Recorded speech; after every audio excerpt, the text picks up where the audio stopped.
Hello, ako po si Michael. Dati po akong BPO employee. So ngayon, nagnenegosyo na po ako. Si Showmaking po, kumikita na po siya ng 400,000 a month.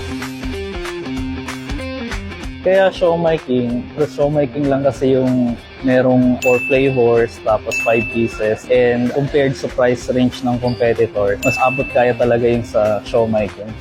Ang bestseller namin dito sa siomai is yung Hong Kong siomai. Kung gusto siya ng mga customer. Tapos followed closely ng Japanese siomai. Nag-start kami noong December 2022. Ngayon, after almost 1 year and 3 months, nanganak na siya.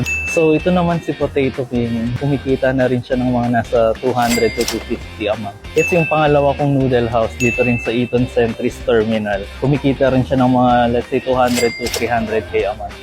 Ang daily namin dyan, umaabot ng 19,000 per day. Tapos kapag monthly, umabot siya ng 420,000. Ang nag-start kasi, Showmaking, ang franchise niyan is nasa 288. Bumibenta naman kami ng more than 300 to 400k a month. So within 3 months, nakuha ko na uli yung ROI. Dahil nga, napapalibutan kami ng call center. Sa likod, merong terminal ng Fairview. Tapos meron din kaming MRT station dito, Showmaking.